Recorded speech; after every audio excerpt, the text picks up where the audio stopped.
Il y a un son que vous connaissez tous. Un rire.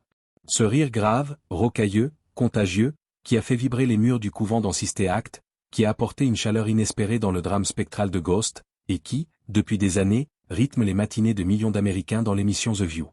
Whoopi Goldberg est plus qu'une actrice. C'est une institution. Elle est l'une des rares artistes au monde, une élite parmi l'élite, à avoir décroché le saint graal du divertissement, l'ego. Emmy, Grammy, Oscar, Tony. 4 lettres qui résument une carrière que 99,9% des artistes n'oseront jamais rêver.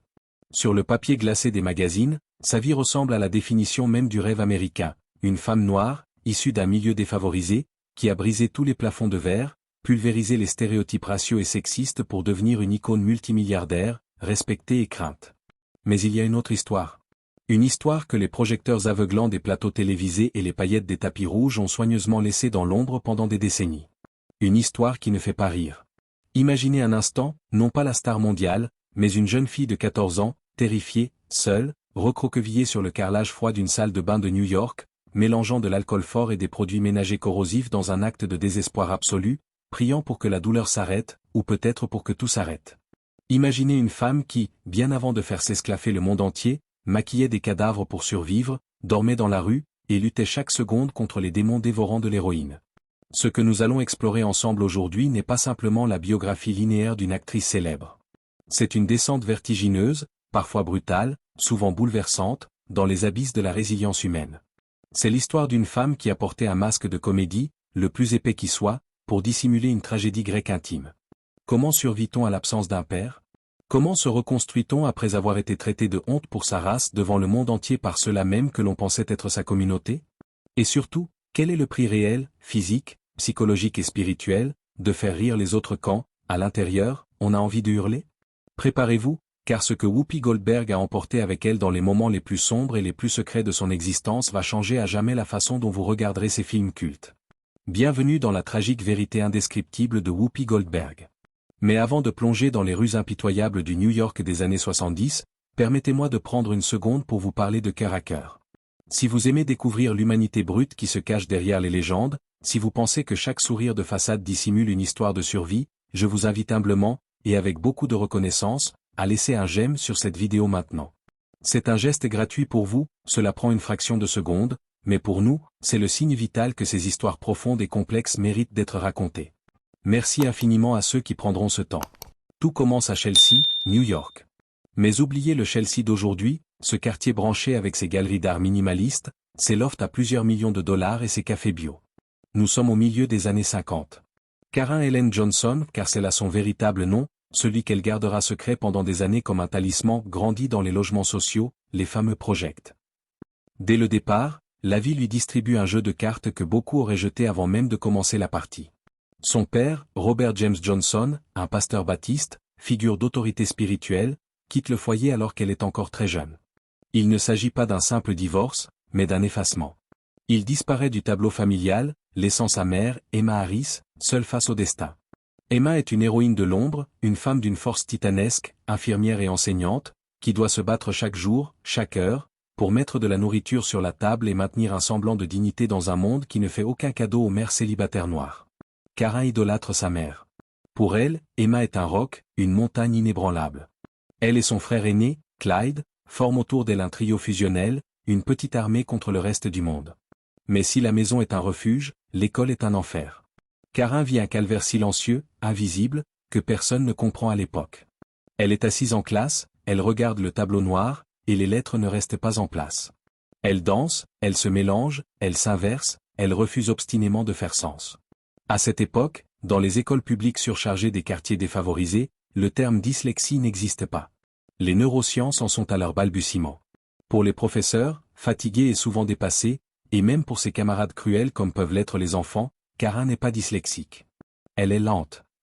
Elle est bête. Elle est retardée. Ressentez-vous cette injustice ?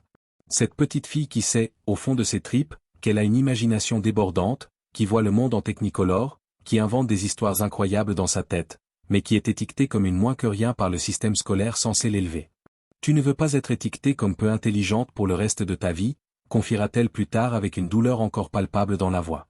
J'avais l'impression de l'être. Cette humiliation quotidienne est un poison lent. Elle ronge l'estime de soi, goutte à goutte. À 17 ans, n'en pouvant plus de se sentir inadéquate, de voir le dédain dans les yeux des adultes, Karin claque la porte de l'école.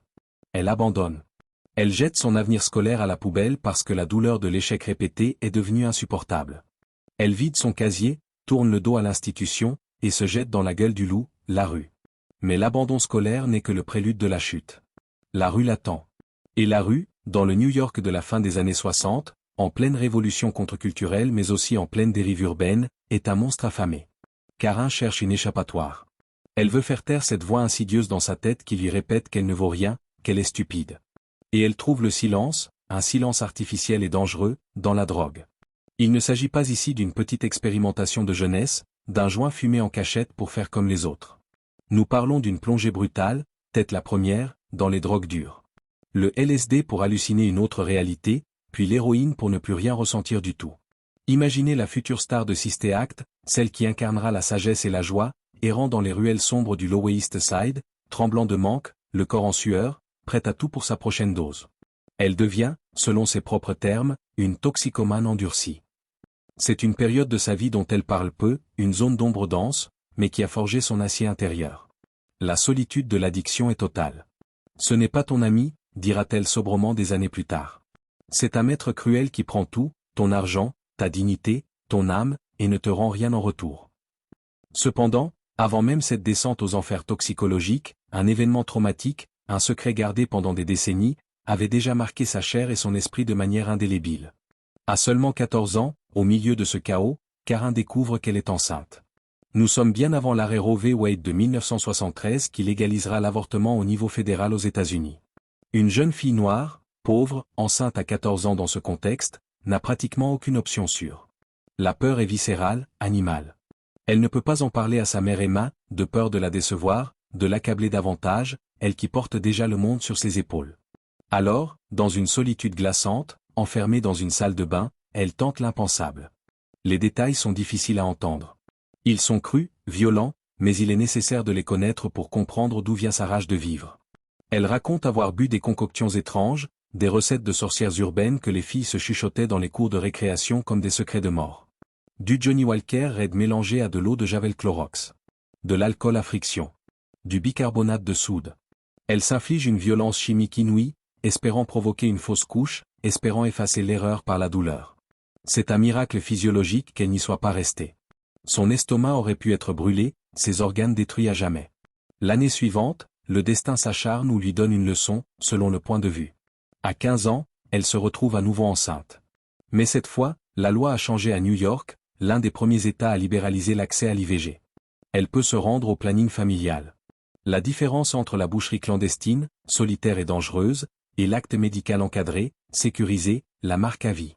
Cette dichotomie fera d'elle une militante acharnée, inépuisable, du droit des femmes à disposer de leur corps. Elle sait, parce qu'elle l'a vécu dans sa chair, ce que signifie ne pas avoir le choix. Ses cicatrices sont invisibles sous les projecteurs, mais elles sont là, gravées dans son histoire. Sous le sourire large de Whoopi, il y a toujours la mémoire de cette adolescente de 14 ans qui a bu de l'eau de Javel par désespoir.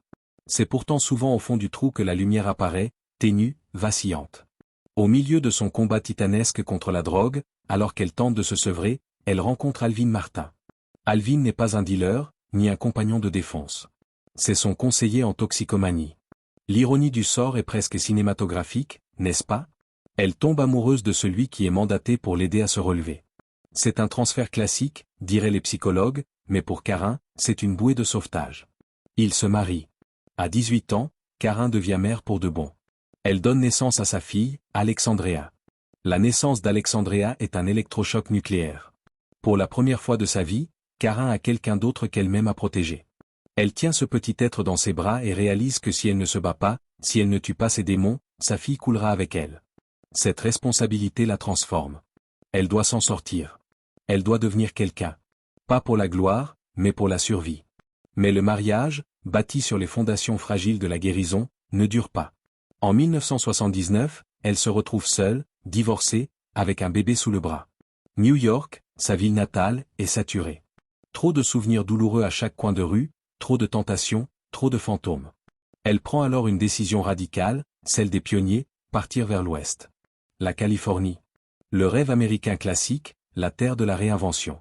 Elle emballe ses maigres affaires, prend sa fille, et traverse le pays. Mais pour Karen Johnson, le rêve californien commence par un cauchemar logistique et financier. Elle arrive à San Diego avec absolument rien. Pas d'argent, pas de relation dans le milieu du spectacle, juste une fille à nourrir et un rêve de théâtre qui semble totalement délirant vu sa situation. Les années qui suivent sont une leçon d'humilité brutale que peu de stars actuelles, nées avec une cuillère d'argent dans la bouche, pourraient endurer une semaine. Elle ne trouve pas de rôle. Son physique ne correspond pas aux standards.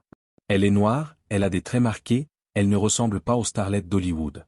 Pour survivre, pour simplement manger, elle doit accepter l'aide sociale.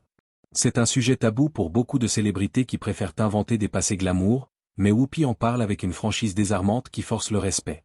Elle raconte l'humiliation viscérale des inspections surprises. Les travailleurs sociaux, le visage fermé, qui viennent vérifier à l'improviste si vous n'avez pas un homme caché chez vous qui pourrait subvenir à vos besoins, ou si vous ne mangez pas mieux que ce que l'État vous autorise. Si un travailleur social vous surprenait avec un ami et une assiette de nourriture, cela serait déduit de votre chèque le mois suivant, se souvient-elle avec amertume. Imaginez vivre avec cette épée de Damoclès permanente, cette surveillance constante de votre intimité, alors que vous essayez simplement d'élever votre enfant dignement. C'est une guerre psychologique contre la pauvreté. Pour sortir de ce système qui l'étouffe, elle accepte n'importe quel travail. Absolument n'importe lequel. Elle devient maçon, posant des briques sous le soleil de plomb californien, ses mains s'abîmant, son dos souffrant. Mais le travail le plus marquant, celui qui révèle sa nature profonde et son rapport unique à l'existence, est celui qu'elle trouve dans une maison funéraire. Maquilleuse pour les morts. Arrêtez-vous un instant sur cette image, je vous en prie. Visualisez la future actrice comique la plus célèbre du monde, seule, la nuit, dans une pièce froide et aseptisée, appliquant du rouge à lèvres et du fond de teint sur des visages sans vie, froids, rigides. C'est macabre, oui. C'est terrifiant pour le commun des mortels. Mais pour elle, c'est un travail. C'est un chèque. Et c'est là, au contact de la mort, que son humour noir, sa capacité à trouver de la lumière dans les ténèbres les plus absolues, se forge définitivement. Elle raconte une anecdote incroyable. Son patron, pour lui faire une blague, d'un goût douteux, certes, s'était un jour caché dans un tiroir de la morgue, là où l'on range les corps. Alors qu'elle passait, il a surgi. Au lieu de s'évanouir ou de fuir en hurlant, elle a fini par rire. Elle a compris à ce moment-là que la mort faisait partie de la vie, qu'elle était inévitable, et que si on pouvait rire face à la mort, alors plus rien, absolument plus rien sur cette terre ne pouvait nous effrayer. C'était sa formation d'actrice, bien plus puissante que n'importe quel cours de théâtre. C'est durant ces années de galère absolue qu'elle décide de changer de nom.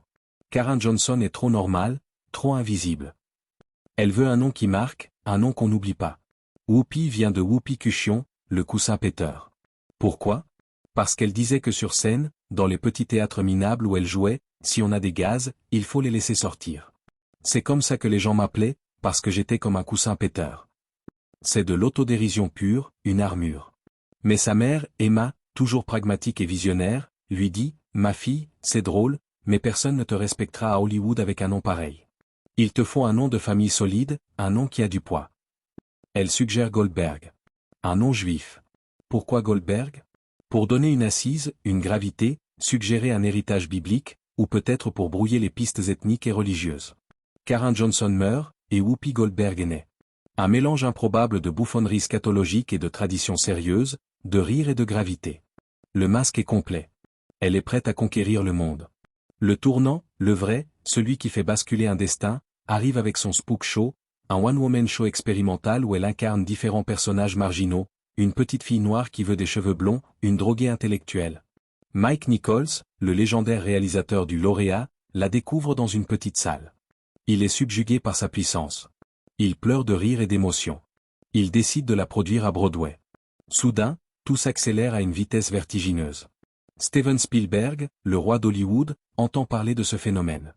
Il prépare l'adaptation de La couleur pourpre, le chef-d'œuvre littéraire d'Alice Walker. Il cherche son actrice principale, ça se lit. Il va voir le spectacle. Dès qu'il la voit, dès qu'il capte ce regard chargé de 1000 vies antérieures, il sait. Elle est ce lit. Ce rôle va changer sa vie du jour au lendemain, mais il va aussi l'exposer à une nouvelle forme de violence, plus insidieuse que la pauvreté. Le film est un succès critique et commercial monumental, mais il est aussi extrêmement controversé. Certains membres de la communauté noire, dont des organisations puissantes comme la NAACP à l'époque, critiquent virulemment la représentation des hommes noirs dans le film, jugée trop négative. Whoopi, qui pensait rendre hommage à ses ancêtres, se retrouve au centre d'une tempête politique et raciale nationale. Elle est attaquée de toutes parts. Elle est nommée aux Oscars pour sa performance déchirante, mais elle ne gagne pas. Elle a mis un pied dans la porte dorée d'Hollywood, mais elle sent déjà que sa place est précaire, qu'elle est une invitée tolérée mais pas totalement acceptée. Puis vient 1990. Le film Ghost. Le rôle d'Oda Mae Brown, la médium escroc au grand cœur. Ce que peu de gens savent, c'est qu'au départ, les producteurs ne voulaient pas d'elle. Ils voulaient Tina Turner, ou Oprah. C'est Patrick Swayze, la star du film, l'homme le plus sexy du moment, qui a tapé du poing sur la table. Il était fan de Whoopi. Il a dit au producteur, « Je ne ferai pas ce film sans elle ». Il a menacé de quitter le projet. Quelle intuition de génie. Whoopi vole la vedette. Elle est hilarante, touchante, incroyable. Elle apporte l'humanité nécessaire à ce thriller surnaturel. Et cette fois, l'Académie ne peut pas l'ignorer. Elle remporte l'Oscar de la meilleure actrice dans un second rôle. C'est un triomphe historique. Elle est la première femme noire à gagner un Oscar depuis Hattie McDaniel 50 ans plus tôt. Elle est au sommet du monde. À ce moment précis, tenant cette statuette dorée, sous les applaudissements du tout Hollywood, on pourrait croire que les tragédies sont derrière elle. Que la petite fille dyslexique et pauvre des projets de Chelsea a gagné la partie. Que la toxicomane est morte. Mais le destin est un scénariste cruel qui n'aime pas les happy ends trop simples. Le succès public colossal va s'accompagner, presque immédiatement, d'un scandale privé qui va manquer de détruire sa carrière et sa réputation à tout jamais. Nous sommes en 1993. Whoopi Goldberg fréquente Ted Danson. Ted Danson, c'est la star de la série Cher, l'homme blanc, riche, célèbre, aimé de l'Amérique moyenne. C'est un power couple, mais c'est aussi un couple mixte, ce qui, même dans les années 90, fait encore jaser une certaine Amérique puritaine et raciste. Le problème ? Ted Danson est marié. Le scandale de l'adultère éclate avec une violence inouïe. Danson divorce, un divorce qui lui coûtera 30 millions de dollars, une somme astronomique. Whoopi est immédiatement étiquetée par la presse tabloïde comme la briseuse de ménage, la prédatrice. Mais le pire, l'impensable, est à venir. Lors d'un événement au prestigieux Friar Club, un club privé new-yorkais connu pour ses roasts, des spectacles où l'on se moque gentiment et méchamment des célébrités, Ted Danson monte sur scène pour roaster sa compagne, Whoopi. Il apparaît le visage peint en noir. En blackface. Avec des lèvres blanches exagérées. Il utilise le mot en haine, l'insulte raciale suprême, à plus d'une douzaine de reprises dans son sketch. Il mange de la pastèque sur scène. C'est une performance censée être satirique, écrite en partie par Whoopi elle-même, destinée à se moquer du racisme dont ils sont victimes en tant que couple mixte. Il voulait tendre un miroir à l'Amérique raciste. L'intention était peut-être ironique, intellectuelle, subversive. Mais l'exécution est un désastre absolu, un crash culturel. Le public, composé de célébrités et de notables, est horrifié, pétrifié. Le maire de New York, David Dinkins, présent dans la salle, est choqué. Le lendemain, la presse mondiale crucifie le couple. Whoopi, assise à côté de lui sur scène pendant le sketch, riait. Elle applaudissait. Après le scandale, elle défend le sketch bec et ongles. Elle explique qu'elle voulait renverser les stéréotypes, se réapproprier l'insulte. Mais personne n'écoute. Le choc visuel du blackface est trop fort. Elle devient une paria. Je suis antisémite, je suis un bigot, je suis une honte pour ma race, je suis une honte pour les femmes, énumère-t-elle plus tard, citant les milliers de lettres d'insultes et de menaces de mort qu'elle recevait quotidiennement. Imaginez la violence psychologique dévastatrice. Être une femme noire, qui a lutté toute sa vie pour être respectée, qui a surmonté la pauvreté, et se retrouver accusée par sa propre communauté de trahir son identité, de vendre son âme pour un homme blanc. C'est une blessure narcissique profonde. La relation avec Danson, soumise à une pression médiatique insoutenable, ne survit pas. Ils se séparent peu après. Whoopi se retrouve seule, encore une fois, au milieu des décombres fumants de sa réputation, obligée de tout reconstruire, brique par brique. Si vous êtes touché par la complexité vertigineuse de ce parcours, par la façon dont la vie peut vous élever au sommet pour mieux vous faire trébucher la seconde d'après, n'hésitez pas, je vous en prie, à vous abonner à notre chaîne. C'est un petit clic pour vous, mais c'est un soutien immense pour nous. Nous explorons chaque semaine les destins brisés et magnifiques de ceux qui ont marqué l'histoire, pour comprendre ce que signifie être humain. Votre soutien est notre moteur, notre raison d'être. Merci d'être là. La solitude de Whoopi n'est pas qu'amoureuse. Elle est existentielle. Elle est philosophique. Elle a souvent dit, « Je ne suis pas faite pour vivre avec quelqu'un ». Après 3 mariages ratés ou avec Alvin Martin, le père de sa fille, puis avec le directeur de la photographie David Classen, et enfin avec Lyle Trachtenberg où elle a choisi de vivre seule. « Je suis égoïste », admet-elle avec une honnêteté brutale. Je veux pouvoir me lever quand je veux, faire ce que je veux, ne pas avoir à demander à quelqu'un s'il a bien dormi si je m'en fiche. Mais cette solitude choisie, revendiquée, cache peut-être une peur plus profonde. La peur de perdre. La peur que tout ce qu'on aime finisse par disparaître. Et la perte, elle la connaît intimement. Elle la côtoie. En 2010, son monde, son univers de référence, s'effondre. Sa mère, Emma, son héroïne, la femme qui avait tout sacrifié, meurt d'un accident vasculaire cérébral. Whoopi est dévastée. Elle perd celle qui avait cru en elle quand l'école la rejetait, celle qui lui avait donné son nom, celle qui était son compas moral. Elle se sent orpheline, totalement démunie, même à l'âge adulte. Mais elle a encore une ancre, son frère, Clyde. Ils sont les deux témoins de leur enfance. Ils sont les seuls à se souvenir de la vie à Chelsea, des galères, des rires. Ils sont inséparables, fusionnels. 5 ans plus tard, en 2015, le coup de grâce tombe, implacable. Clyde meurt d'une rupture d'anévrisme cérébral. Brutalement. Sans prévenir. En une seconde, il est là, la seconde d'après, il n'est plus. Whoopi se retrouve seule au monde. Vraiment seule. Tous ceux qui me connaissaient depuis le début sont partis, confiera-t-elle dans un souffle. C'est une solitude vertigineuse, cosmique. Elle est la dernière gardienne de sa propre histoire. Il n'y a plus personne sur Terre pour lui dire, « Tu te souviens quand nous étions petits et que maman a fait ça ?» Cette perte la change profondément, cellulairement. Elle devient plus vulnérable, plus réfléchie, plus mélancolique. C'est ce vide immense qui l'a poussé à écrire son livre récent, Bit and Piece, pour fixer ses souvenirs sur le papier avant qu'ils ne s'effacent de sa propre mémoire, pour ériger un monument de mots à ceux qu'elle a aimés. Et comme si le deuil psychologique ne suffisait pas, son propre corps, ce véhicule qui a tout enduré la drogue, les grossesses précoces, le travail physique, le stress d'Hollywood commence à la trahir. En 2019, ce qu'elle pense être un simple rhume, une fatigue passagère due à son rythme effréné, se transforme en cauchemar absolu. Elle continue de travailler, ignorant les symptômes, comme elle l'a toujours fait. Je suis une guerrière, je ne m'arrête pas pour un rhume, se dit-elle. Mais un jour, elle ne peut plus respirer. L'air ne rentre plus. Elle est transportée d'urgence à l'hôpital. Le diagnostic tombe comme un coup près, double pneumonie sévère et septicémie. Une infection généralisée du sang. Ses organes sont en train de s'éteindre un à un. Les médecins sont formels et terrifiants. Vous êtes passé à ça de la mort, lui disent-ils en mimant un espace minuscule, presque invisible, avec leurs doigts. 30% de chance de survie. 30. Elle reste hospitalisée des semaines, du liquide drainé de ses poumons par des tubes, incapable de bouger, luttant pour chaque inspiration. Pour la première fois, la force de la nature qu'est Whoopi Goldberg, la femme indestructible, est mise à terre, impuissante. Face au plafond blanc de l'hôpital, elle réalise sa propre mortalité. Elle qui maquillait les morts dans sa jeunesse avec désinvolture se retrouve face à la faucheuse, et cette fois, elle ne rit pas. Elle survit, miraculeusement, mais elle n'est plus la même. Quelque chose s'est brisé, ou peut-être s'est assagi. Elle a peur. Elle réduit son rythme. On la voit désormais utiliser un déambulateur ou une chaise roulante par moment, rongée par une sciatique sévère qui lui déchire le dos. Elle ne conduit plus, non par choix, mais à cause d'une vue qui baisse dangereusement, ses yeux fatigués par des décennies de lumière artificielle.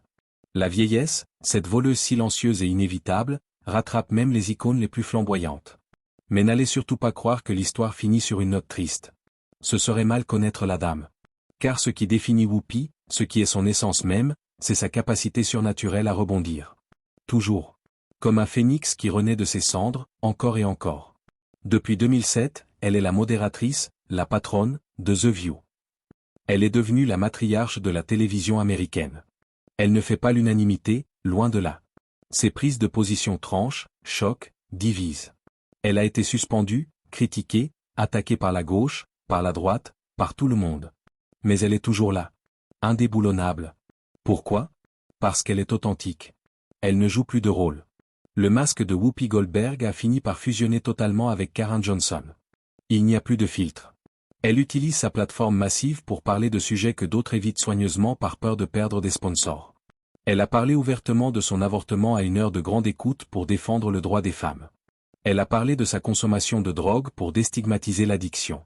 Elle a parlé de ses problèmes de santé intime, comme l'endométriose, une maladie dont elle a souffert le martyre pendant des années sans diagnostic, comme tant d'autres femmes ignorées par la médecine. Elle utilise sa douleur passée comme une arme d'éducation massive, pour libérer la parole. Elle a même lancé une gamme de produits à base de cannabis médical pour soulager les douleurs menstruelles, transformant son expérience personnelle de la souffrance en une entreprise pour aider les autres. Elle n'a jamais cessé de se battre, de créer, d'avancer. Aujourd'hui, quand on regarde Whoopi Goldberg à l'écran, on voit une légende vivante. On voit les lunettes rondes caractéristiques, les dreadlocks grisonnantes, le sourire en coin, les vêtements amples et colorés. Mais j'espère, du fond du cœur, que maintenant, après avoir entendu son histoire, vous verrez autre chose. Vous verrez la petite fille dyslexique des projets de Chelsea qui pleurait parce qu'elle voulait juste qu'on la trouve intelligente. Vous verrez l'adolescente terrorisée qui a survécu à l'héroïne et à l'avortement clandestin. Vous verrez la mère célibataire qui posait des briques sous le soleil pour acheter du lait à sa fille. Vous verrez la femme endeuillée, la dernière survivante de sa famille, qui continue d'avancer, seule, avec ses chats, trouvant enfin la paix dans sa propre compagnie, acceptant que la solitude n'est pas une malédiction, mais parfois une forme de liberté. Whoopi Goldberg est la preuve vivante, palpitante, que l'on peut avoir un passé tragique, rempli de ténèbres, et un avenir brillant. Que l'on peut être brisé en 1000 morceaux et être entier à la fois. Elle nous rappelle, à chaque éclat de rire, que l'humour n'est pas l'absence de douleur. C'est la victoire sur la douleur. C'est le cri de défi de la vie face au néant. Je suis là, dit-elle souvent, comme un mantra. Je suis toujours là. Et dans un monde qui dévore ses idoles pour les recracher ensuite, c'est peut-être là sa plus grande réussite, son plus grand Oscar, la survie. Quelle est la leçon que vous, personnellement, tirez de la vie tumultueuse de Whoopi? Est-ce sa résilience incroyable face à l'échec scolaire et au mépris? Son courage physique face à la maladie et à la mort? Ou sa capacité à rester elle-même, brute et sans filtre, malgré les critiques incessantes du monde entier? Dites-le nous dans les commentaires ci-dessous, je suis sincèrement curieux de lire vos pensées, vos analyses, et peut-être vos propres expériences de résilience. Merci infiniment, du fond du cœur, de nous avoir rejoints pour ce long voyage émotionnel dans la vie de cette femme complexe, imparfaite et fascinante. Si cette histoire vous a touché, si elle a fait vibrer une corde sensible en vous, si elle vous a fait réfléchir sur la force insoupçonnée de l'esprit humain, n'oubliez pas, s'il vous plaît, de vous abonner à notre chaîne pour ne pas manquer nos prochains portraits. Nous avons encore tant d'histoires incroyables, tant de destins bouleversants à partager avec vous. Nous serions honorés, vraiment honorés, de vous compter parmi notre communauté grandissante de passionnés d'histoires vraies. Prenez soin de vous, prenez soin de vos proches, dites-leur que vous les aimez avant qu'il ne soit trop tard, et n'oubliez jamais que chaque personne que vous croisez dans la rue, aussi souriante soit-elle, porte en elle une histoire, une tragédie, une victoire que vous ne soupçonnez pas. Soyez bienveillants. À très bientôt pour une nouvelle vidéo.